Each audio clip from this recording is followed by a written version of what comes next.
The sun rises slowly over Manila, casting a soft golden light across narrow streets lined with tin roofs, cracked concrete walls, and tangled electric wires.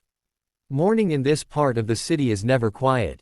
The sounds of tricycles starting up, distant vendors calling out their goods, barking dogs, and children laughing mix together like a familiar song. In one small corner of the city lives a boy named Juan. Juan is just a child, but life has never been easy for him.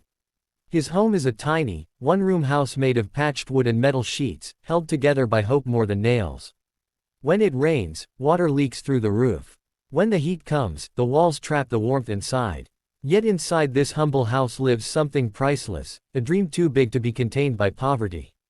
Every morning before school, Juan sits on the worn steps outside his home. His feet are bare, his clothes simple and faded from many washes. In his hands, he holds nothing, no microphone, no instrument, only his voice. And when Juan sings, the street seems to listen. His voice floats through the narrow alleys, soft at first, then stronger, filled with emotion far beyond his age. Neighbors pause their chores. A woman carrying water slows her steps. A tricycle driver turns down his radio.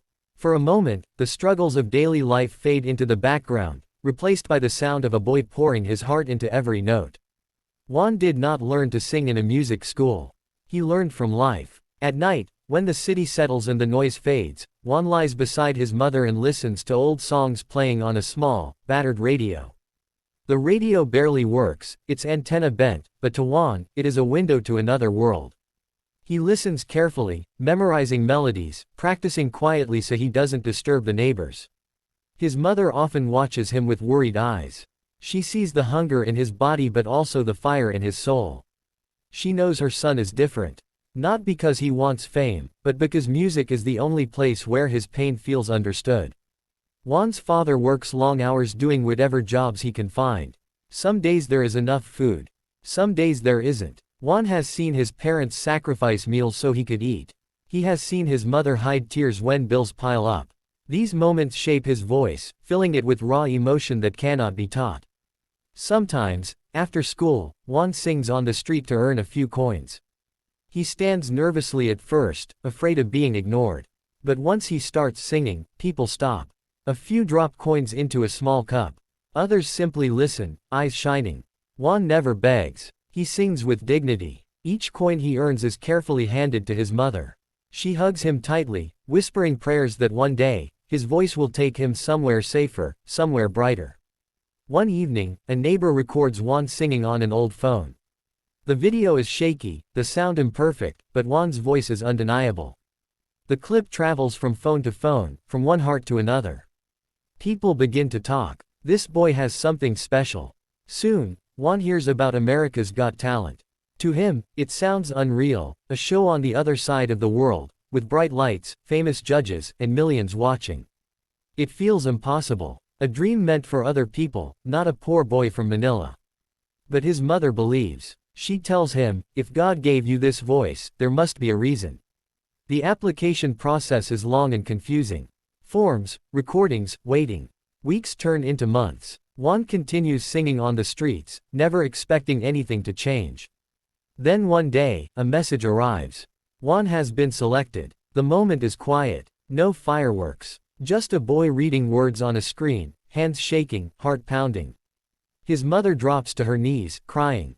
His father hugs him, speechless. For the first time, hope feels real. The journey to America is Juan's first time on a plane. As the aircraft lifts into the sky, he presses his face against the window, watching Manila grow smaller below. He thinks of his home, his neighbors, the streets where he sang. He whispers a promise to himself, I will sing for all of them. Backstage at America's Got Talent, everything feels overwhelming. The lights are blinding. The cameras are everywhere. Juan clutches his small backpack like it's a lifeline. Around him, performers warm up, dancers stretching, singers rehearsing, magicians practicing tricks. Juan feels out of place. A producer gently asks how he's feeling. Juan smiles shyly and says, I'm nervous. His voice trembles, not from fear, but from the weight of what this moment means. He peeks through the curtain and sees the judge's table. Simon Cowell sits there, serious and unreadable. Juan has seen him on TV, known for being tough, honest, and impossible to impress. The thought makes Juan's stomach twist. The announcer's voice echoes. From Manila, Philippines, please welcome Juan. The stage lights dim. The audience claps politely, unaware of the storm of emotion about to unfold. Juan walks onto the stage, his steps slow but determined. He looks small under the massive lights, but his eyes shine with courage. He takes a deep breath. This is not just a performance. This is his life. This is his family. This is the voice of a boy who refused to give up. And as Juan opens his mouth to sing, the world is about to change. The theater is vast, glowing with thousands of tiny lights, yet in this moment, it feels impossibly quiet. Juan stands alone at the center of the America's Got Talent stage, the polished floor reflecting the spotlight that follows his every movement. His heart pounds so loudly he's sure the microphones can pick it up. For a brief second, time seems to freeze. Juan closes his eyes. He thinks of Manila, the narrow streets, the cracked pavement, the smell of rain after a long day of heat. He remembers his mother's tired smile, his father's rough hands, and the nights he went to sleep hungry but still dreaming. He inhales deeply, filling his lungs not just with air, but with every emotion he has ever carried. Then he begins to sing. The first note is soft, almost fragile, floating gently into the silence. It's not loud, it's not dramatic, but it's honest, and that honesty cuts through the room like a blade. The audience leans forward instinctively, unsure why they suddenly feel the need to listen more closely. A woman in the front row presses her hand to her chest. Somewhere in the crowd, someone whispers, "Wow." Juan's voice trembles, not from fear, but from emotion. It carries a sadness that doesn't belong to a child, a depth shaped by nights of worry and mornings of hope. Each word feels lived, not learned. He doesn't sing like someone chasing applause. He sings like someone telling the truth. At the judges' table, Simon Cowell raises an eyebrow. At first, his expression is skeptical, as it often is.